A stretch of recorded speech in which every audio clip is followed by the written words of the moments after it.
Olá, turma, tudo bem?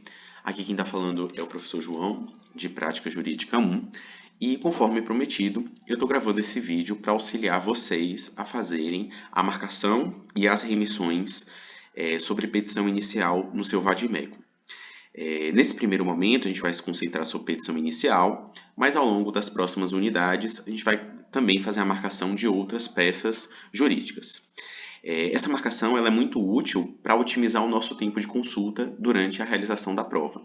Então, se você fizer ela direitinho, vocês vão ver que durante a realização da prova, vocês vão ter mais celeridade ao encontrar os dispositivos relacionados à confecção da petição inicial. Dito isso, para a gente começar aqui a nossa marcação, eu vou precisar que vocês tenham aí, próximo a vocês, 3 materiais importantes. O primeiro, obviamente, o vadimécum, que vai ser marcado. O segundo, um marca-texto da cor que vocês preferirem. Nesse primeiro momento, usem a mesma cor para todos esses dispositivos que eu vou indicar. E, além disso, uma caneta. Pode ser azul, preta, vermelha, da escolha de vocês, certo? Se você não tiver com esses materiais aí do seu lado agora, próximo a você, dê uma pausa no vídeo, busque e traz para cá para que a gente possa fazer essas remissões e marcações juntos ao longo do vídeo. Se esse material já está aí perto, você vai pegar o seu vadimécum e vai abrir no artigo 319 do CPC. Esse artigo ele é fundamental para a confecção da petição inicial. Ele já nos traz um roteiro de como confeccionar a petição inicial. Então você vai pegar o seu marca-texto e vai começar marcando aqui tanto o caput do artigo 319, quanto você vai marcar também os seus incisos. O primeiro inciso aqui que vai falar sobre o endereçamento, o segundo inciso que fala sobre a qualificação das partes na petição inicial. Então, marquem também aí o inciso 2. Marque o inciso 3, que fala sobre os fatos e fundamentos jurídicos. O inciso 4, sobre o pedido. O inciso 5, que ele fala sobre a obrigatoriedade do valor da causa. O 6, sobre o requerimento de produção de provas. E o 7, sobre a opção de audiência, de realização de audiência, de conciliação ou de mediação. Toda petição inicial ela vai precisar atender a esses requisitos previstos aí nos incisos do artigo 319, ok? Alguns desses requisitos a gente vai precisar consultar outros artigos, sobretudo do CPC. Então a gente vai fazer uma remissão para outros dispositivos. Você vai pegar a sua caneta aí agora e vai colocar aqui ao lado do inciso 1, que fala sobre o endereçamento da petição inicial, a indicação do juízo àquela dirigida, e você vai fazer a remissão ao artigo 45 a 53 do CPC. Então, você coloca aí de caneta, artigo 45 a 53 do CPC. Esses artigos, eles vão trazer as regras de delimitação da competência. Então, sempre que você pegar uma inicial e estiver com dúvida de qual juízo vai endereçá-la, você pode fazer a consulta desses artigos aí que eles vão auxiliar você a concluir qual é o juízo correto para fazer o endereçamento dessa petição, ok? Então, coloca aí de caneta.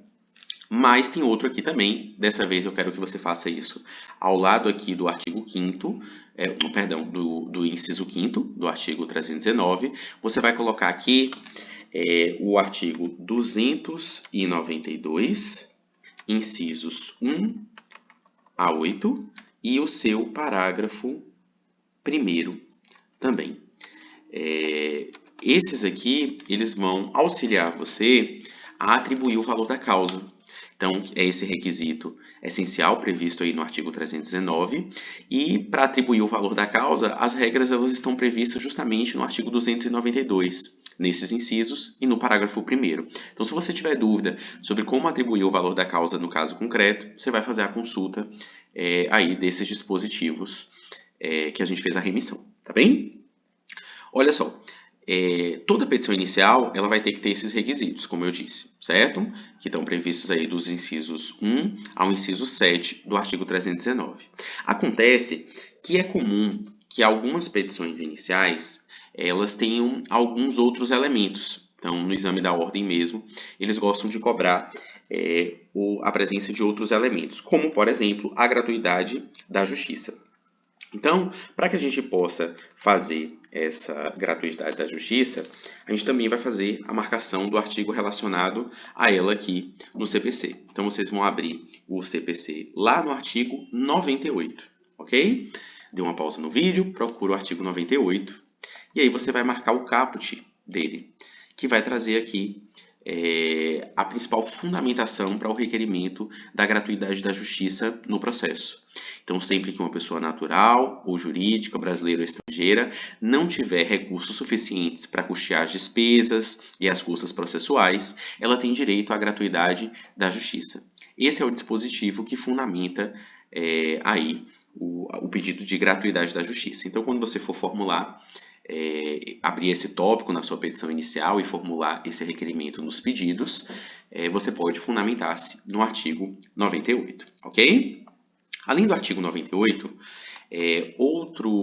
outra argumentação, outra tese muito solicitada nas petições iniciais é a gratuidade da justiça.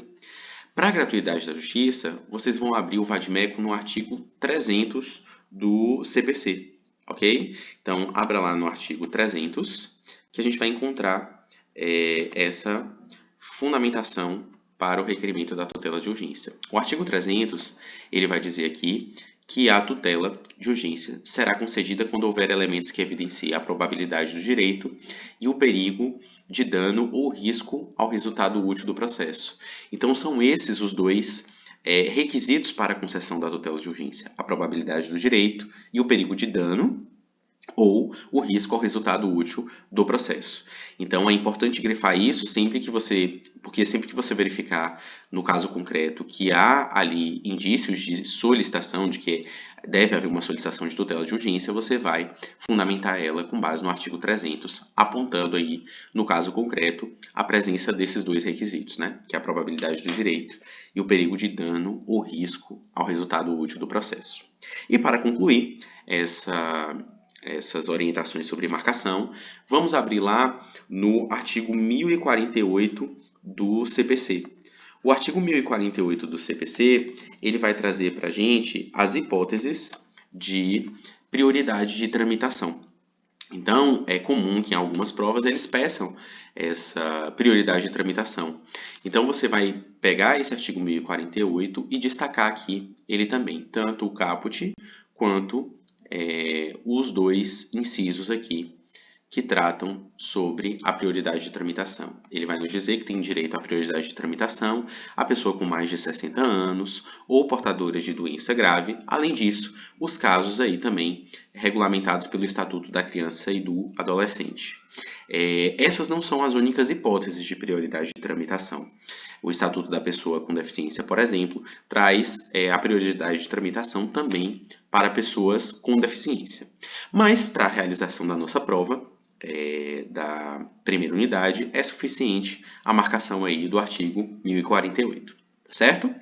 Então, pessoal, espero que esse vídeo tenha sido útil, que vocês sigam essas orientações de marcação, porque eu acredito que será útil aí para a realização da prova de amanhã, vai ajudar vocês a fazerem essa consulta mais rápida à legislação. Além disso, se vocês quiserem também, vocês podem utilizar aquele marcador de páginas que você coloca no cantinho da página, e aí você ainda vai conseguir ser mais rápido ainda nessa consulta, porque você já vai abrir nas páginas em que estão marcados aí os elementos e as teses de fundamentação aí da petição inicial. Um abraço, a gente se encontra amanhã para a realização da nossa prova.